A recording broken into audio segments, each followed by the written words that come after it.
cheiro. A primeira coisa que atinge você não é o medo, nem a escuridão. É o cheiro. Uma mistura ácida de urina velha, suor rançoso, vômito seco e ferrugem. Você está prensado contra madeira bruta, num vagão de carga sem janelas. O ar é tão escasso que cada respiração é uma batalha contra o pulmão de quem está colado ao seu lado. Tuk-tuk, tuk-tuk, tuk-tuk. O ritmo hipnótico das rodas de ferro nos trilhos é a única coisa que marca a passagem do tempo. Você não sabe se é dia ou noite. Você só sabe que horas atrás foi arrancado da sua vida.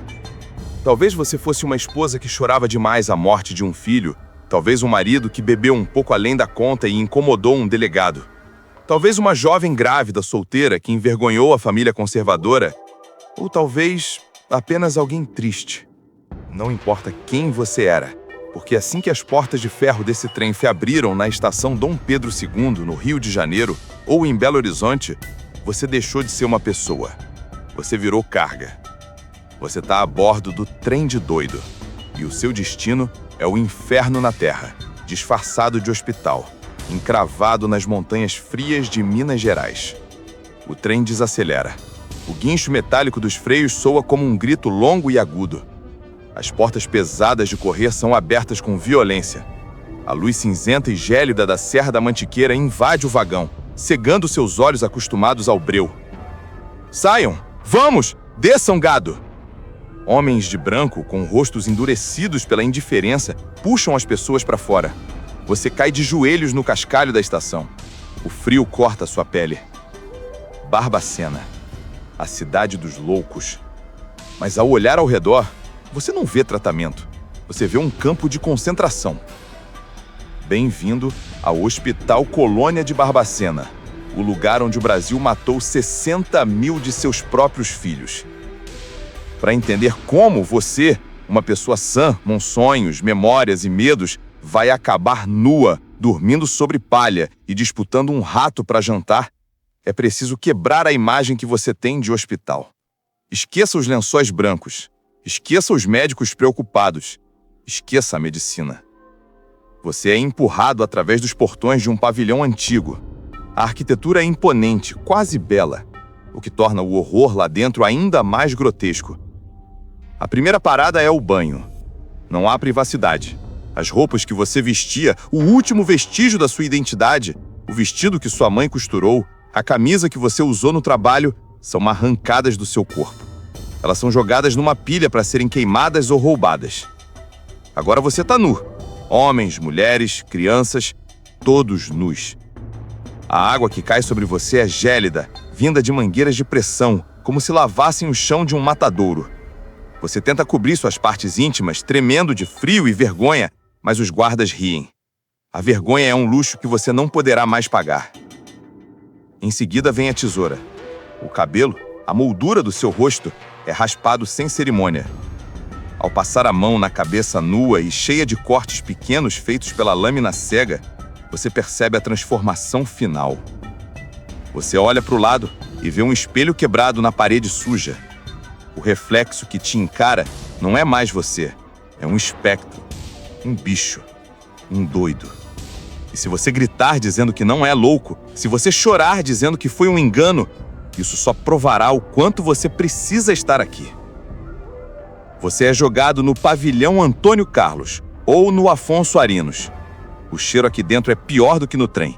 É o cheiro da morte lenta. Não há camas, pelo menos não para todos. À noite, o frio de Barbacena desce a temperaturas próximas de 0 graus. Você procura um canto para dormir. O chão está coberto de algo que parece feno. É capim. Capim tirado do pasto e jogado no cimento frio para servir de colchão para seres humanos. Você se encolhe junto a estranhos para roubar um pouco de calor corporal. No meio da noite, você ouve um suspiro longo ao seu lado. Depois, o silêncio. Pela manhã, você tenta acordar o homem que dormiu encostado em você. A pele dele está fria como mármore. Os olhos estão abertos, vidrados, olhando para o teto mofado. Ele morreu de hipotermia. Congelou, diriam os funcionários, enquanto tomam café quente. Mas o que acontece a seguir é o que faz seu estômago revirar e a sua mente questionar se Deus, de fato, abandonou esse lugar. Funcionários entram no pavilhão. Eles não trazem macas, eles trazem sacos. Eles não demonstram tristeza, eles demonstram pressa. O corpo do homem é arrastado, mas ele não vai para um enterro digno. Você ouve o sussurro entre os guardas. Fala-se em peças, fala-se em mercadoria, fala-se em universidade. Você acaba de descobrir o segredo mais macabro da colônia. Aqui, a morte é lucrativa. O paciente vivo é um gasto para o Estado. Custa comida, custa água, custa espaço. O paciente morto vale dinheiro. Cerca de 1.850 corpos foram vendidos para faculdades de medicina entre 1969 e 1980. 10 universidades compraram a matéria-prima humana que a colônia produzia em escala industrial. Quando a demanda das faculdades caía ou quando morria gente demais, no auge do inverno dezenas morriam por noite, os corpos eram empilhados no pátio. E quando não serviam mais para venda, eram jogados em tanques de ácido no pátio da faculdade, dissolvidos até que sobrassem apenas os ossos, que eram então vendidos ou montados como esqueletos para aulas de anatomia. Você está vivendo numa fábrica de cadáveres. Mas você ainda está vivo, e a fome começa a arranhar suas entranhas. A comida é uma lavagem rala servida em coxos coletivos, como para porcos. Não há colheres. Você precisa comer com as mãos sujas, mas a comida nunca é suficiente.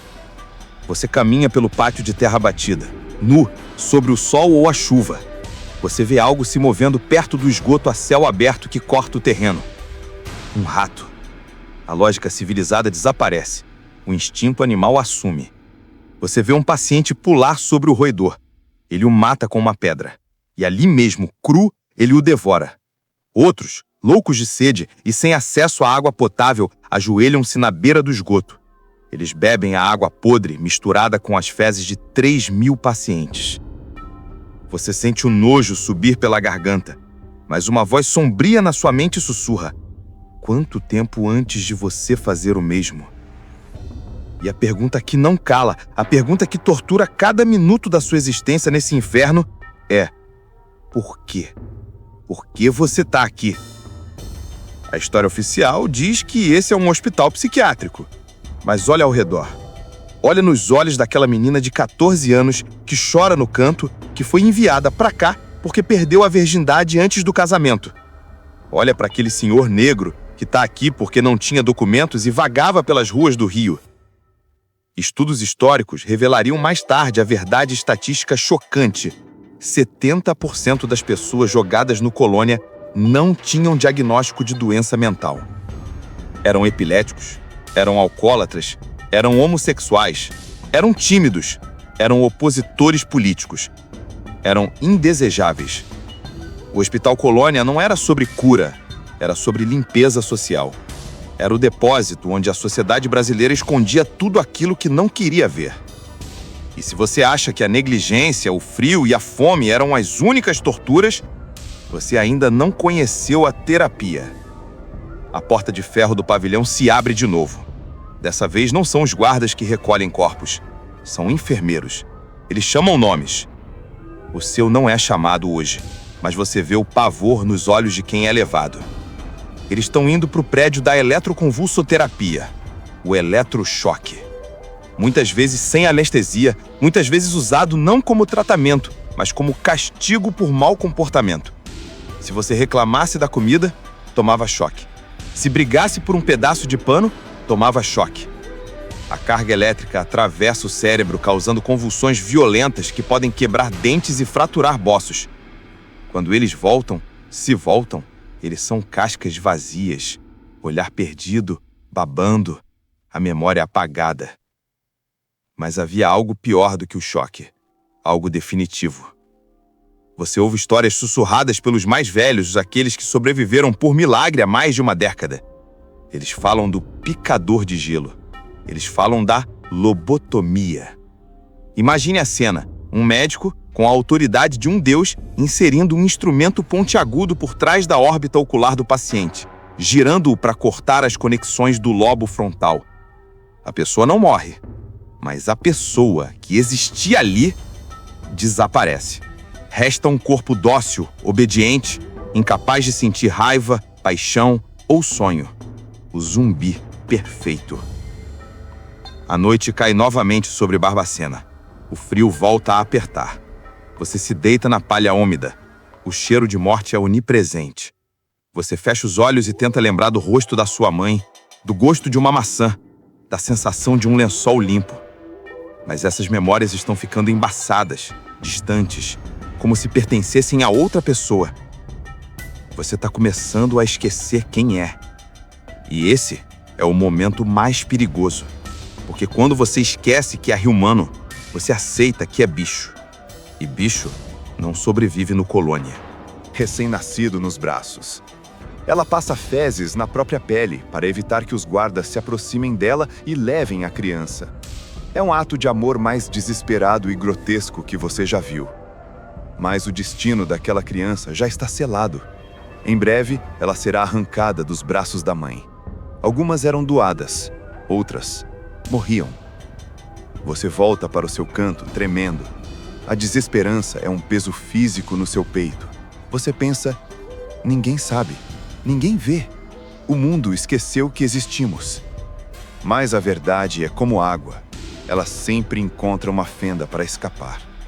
Décadas se passariam. O silêncio dos muros seria quebrado. Jornalistas, fotógrafos e sobreviventes começariam a falar. Mas para você, agora, nessa noite fria, só existe uma certeza.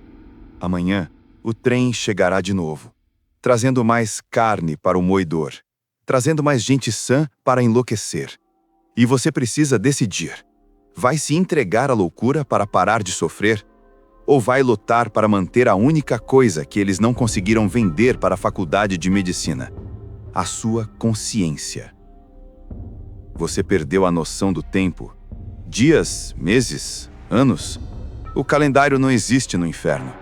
Sua pele, antes sensível ao frio, agora é um couro grosso, calejado pela sujeira e pelo sol impiedoso do pátio. Você aprendeu a não olhar nos olhos dos guardas. Aprendeu que brigar por um pedaço de pão mofado vale a pena, mesmo que custe um dente. Mas hoje algo diferente acontece. O portão de ferro se abre com um estrépito, mas não entra o caminhão da lavagem. Entra um carro preto. De dentro dele, saem homens que não vestem branco nem fardas. Eles carregam caixas pretas penduradas no pescoço. Câmeras. É o ano de 1961. O repórter José Franco e o fotógrafo Luiz Alfredo, da revista O Cruzeiro, acabam de cruzar a fronteira da insanidade. Você observa de longe, encolhido contra o muro. Você vê o momento exato em que a alma do fotógrafo se quebra. Ele levanta a câmera para o rosto, mas hesita. O que ele vê através da lente não é humanidade. Ele vê montanhas de gente nua, esqueletos cobertos de pele rastejando na lama, moscas cobrindo feridas abertas. Clique. O flash explode. A luz branca cega você por um segundo. Aquele clarão é a primeira prova de que você existe. Até aquele momento, você era um segredo de Estado. Agora, você é uma manchete. O fotógrafo chora. Você vê lágrimas reais escorrendo pelo rosto de um homem vestido de terno. Ele fotografa as camas de capim. Fotografa as crianças com cabeças raspadas. Fotografa o olhar vazio de quem já desistiu de esperar por Deus. A reportagem seria publicada com o título A Sucursal do Inferno. O Brasil ficaria chocado. As senhoras da sociedade no Rio e em São Paulo levariam as mãos à boca horrorizadas, enquanto tomavam chá em suas varandas. Mas nada mudou. O choque público durou uma semana. A indignação durou um mês. E então, o silêncio voltou a reinar em Barbacena. O mundo viu o horror, sacudiu a cabeça em desaprovação e virou a página. Você continuou lá, nu, com frio, esperando. Os anos 60 viraram 70. A ditadura militar endureceu o país lá fora. E aqui dentro, A superlotação piorou. Mais subversivos chegavam nos trens. O Hospital Colônia atingiu o pico de 5.000 pacientes para 200 camas. Foi preciso um estrangeiro para dar o nome certo ao que acontecia ali. Em 1979, um psiquiatra italiano chamado Franco Basaglia visitou o Colônia. Ele já tinha visto os horrores da guerra na Europa.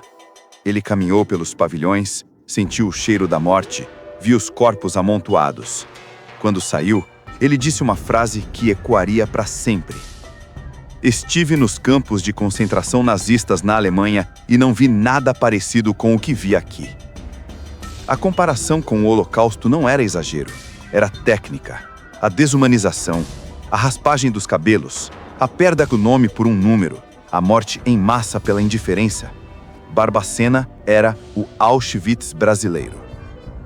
Finalmente, a pressão se tornou insuportável. O movimento da luta antimanicomial ganhou força. Os portões começaram a se abrir, não para receber trens, mas para deixar sair. Mas aqui reside a tragédia final, a mais triste de todas. Imagine-se agora, décadas depois de ter entrado. Seus cabelos estão brancos, suas costas curvas. Um assistente social chega até você com roupas limpas, roupas que pinicam sua pele desacostumada a tecido. Está livre, dizem eles. Pode ir para casa. Casa? Que casa? Seus pais morreram achando que você era louco. Seus irmãos venderam a casa da família. Seus amigos esqueceram seu nome. A cidade de onde você veio mudou tanto que você não reconheceria as ruas. Você olha para o portão aberto e sente pânico. O mundo lá fora é barulhento, rápido, perigoso.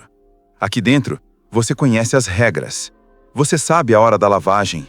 Você sabe onde o sol bate mais quente no muro. O hospício que foi sua prisão tornou-se seu único mundo. Muitos sobreviventes, ao receberem a liberdade, recusaram-se a sair. Eles sentaram no chão e choraram. Não queriam a liberdade, queriam a familiaridade do horror. Eles haviam sido institucionalizados. A alma deles foi moldada pelas grades. Alguns saíram, vagaram pelas ruas de Barbacena como fantasmas vivos, sem saber usar dinheiro, sem saber cruzar a rua, até morrerem de velhice e em abrigos.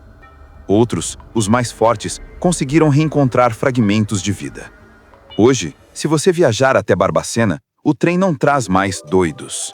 O Hospital Colônia mudou, parte dele ainda funciona, de forma humanizada, mas um dos pavilhões virou algo necessário e doloroso: o Museu da Loucura.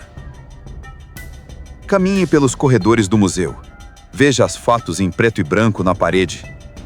Olhe bem para os rostos. Aquele ali poderia ser seu avô, que era alcoolista.